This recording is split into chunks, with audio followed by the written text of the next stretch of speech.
somehow, by some form of Twitter awesomeness, I've got Michael Rapaport and the executive producer of your amazing movie that's, I guess, on tour right now because it's premiering. It's very cool. It's on tour. Beats, Rhymes, and Life, The Travels of a Tribe Called Quest is opening here in Dallas. So, what other cities have you been to before now? Oh man, on this tour, we've been to San Francisco, New York, Dallas. This is my second time in Dallas. Atlanta, Chicago, LA, back to New York.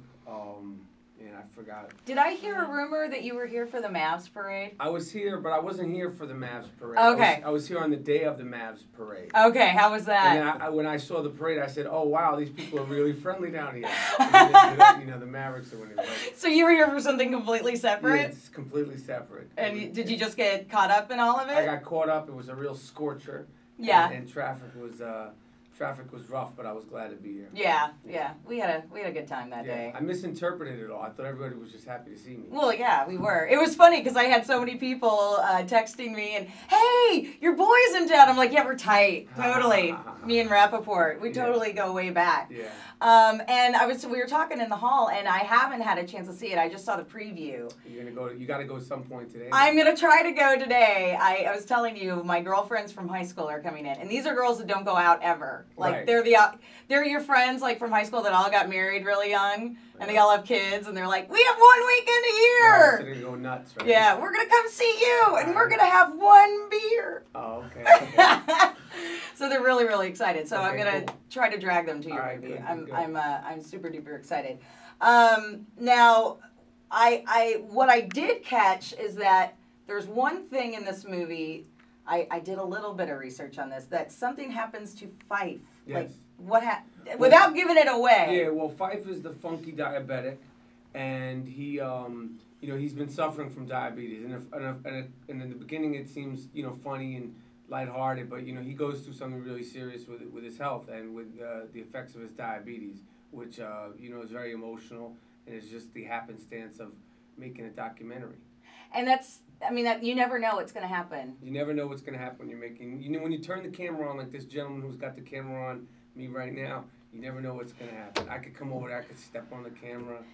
I could all kinds of things could happen. He could get Niraj here.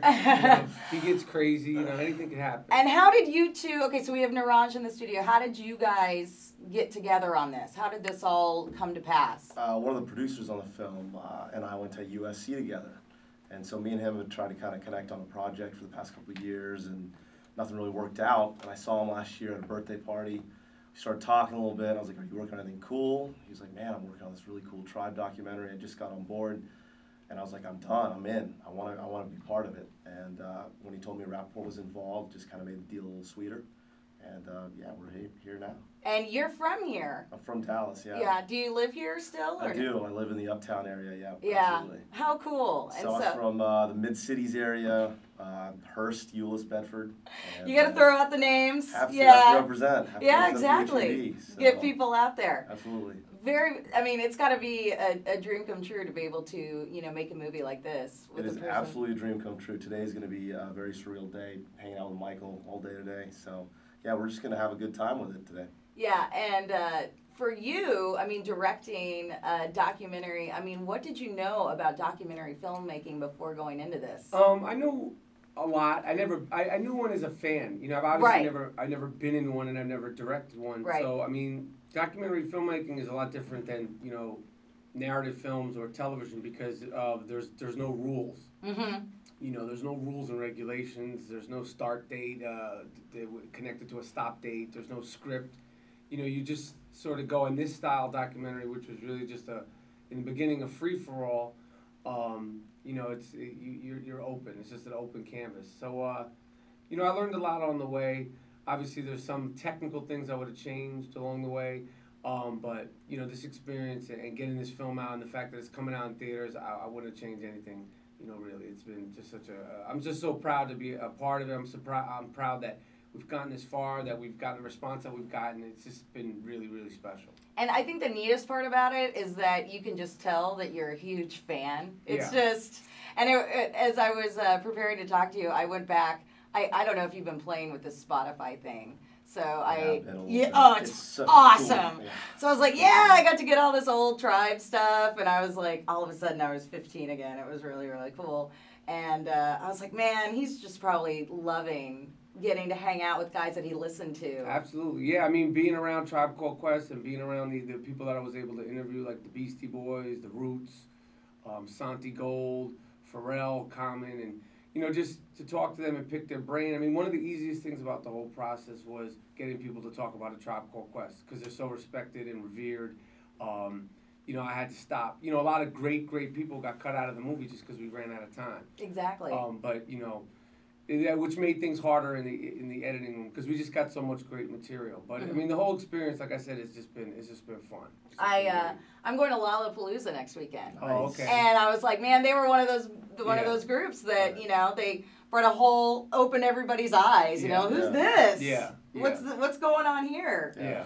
And I even when you're talking, I think I saw you do another interview where you're thinking, well, I don't have a lot of time, but if I could, I'd do De La Soul, and I was like, that would be incredible. Yeah, De La would be fun. Yeah, that would be. But I'm taking a little hip hop documentary break. I know. Could you imagine if you became the hip hop documentary? Yeah, I'd be in a mental. It'd be with one floor of the cuckoo's nest. I'd be whacked out. It sort of took a lot out of us just because we put everything into it. You talked about the Wu-Tang documentary. Could you imagine? It'd be just nuts. Yeah, that'd be crazy. That'd be crazy. The Wu-Tang documentary, you need like 7 directors. seven separate directors. That's what the term "herding cats" was made for. Right. Was a Wu-Tang documentary. Exactly. Well, I have to talk to you a little bit about your acting career. Absolutely. Obviously, I've been watching you since I was a wee little girl. And there was one thing that I picked up as I was going through your IMDb, and I was trying to figure some stuff out. When you started. Yeah. And you had Zebrahead, and that was your breakout role.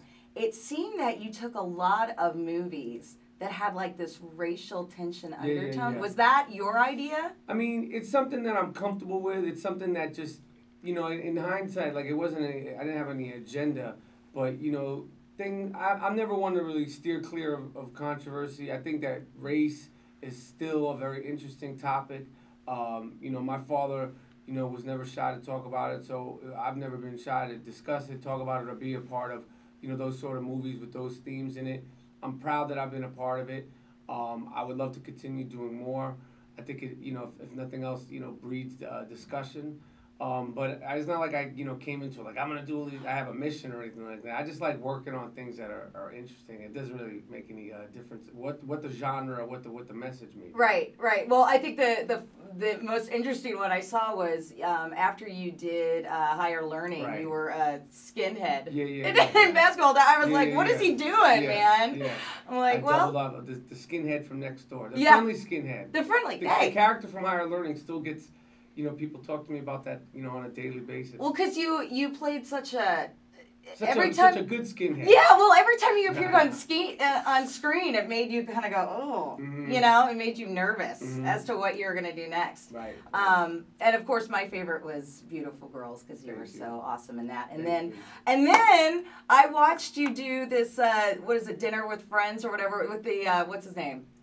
Where you sit around and Jon just have... Favreau? Yes! Yeah. And you, that was the one time I've seen you be completely honest. Right. And you were like, if it's got tons of rewrites and it's a big movie, I'm only going to read the parts that I need to read. Yeah, but that's what happens, because rewrites on films, you could get married to something, committed to something, and then next thing you know, they go, we got no rewrites. They're better than the last ones. You really like, all right.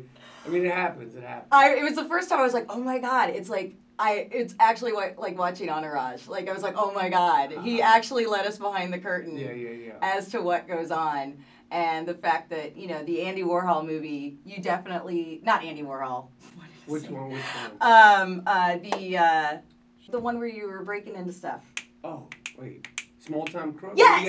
Woody Allen, not Andy Warhol. The Woody Allen movie, you take a different obvious approach than you would to a big, and you guys Woody were... Allen. Yeah! And it was just funny how you were just like, I'm not even going to read that entire script. And you were like, it pays really well.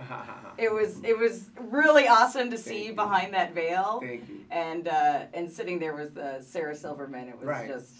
I mean, I don't know how that show didn't go on for Yeah, longer. it was fun. And you've got 2 kids. I got 2 sons. Yeah. How old are they now? One of his sons was rooting for the Heat and called No! the series. You Yeah. have a son. I did. Well, that was my old son. I disowned that one. Okay, I did good. that. I'm like, you have a son that's a Heat Yeah, fan? but I got a new one. I shipped a new one. Thank Don't worry, I God. chalked as much trash as I could for us Dallas fans Yeah. too. So. But I was happy about that. A lot. Yeah, Very, very very cool. happy. I love that. That was beautiful. Yeah, and you're a Yankees fan, right? I'm a Yankees fan. Yeah, and did CeCe do something? He just had like almost a perfect game, didn't he? You know what? I don't know when. Yeah, it was like last week. Oh yeah, last week. Yeah, and you're a Giants fan too, I'm right? a Giants fan. Yeah. I Did they know. get any good trades? Out of all Well, this? you know, because we're the Giants, you know, I heard we're re-signing Plaxico, which is cool. Oh, okay. He was fresh out of prison, which is awesome. Yeah, mean, I that's was a just good talking trade. about Ocho Cinco because he got traded. To where? Yeah, you got To Patriots. Patriots. and I- Ocho Cinco's Absolutely. going to the Patriots. Yeah. Right. And so I was like, I well, mean, that's, what if somebody just is an ass and keeps 85? Just to, Good. Good. you know what I'm saying? Keep them. Does someone have it? Keep I the don't number. know. that would be really funny. Wouldn't You that be said, hysterical? No, you don't get Make him 85. change Sorry. his number. I know. Well, thank you so much for coming in. This just made my Friday. Thanks for having so. me.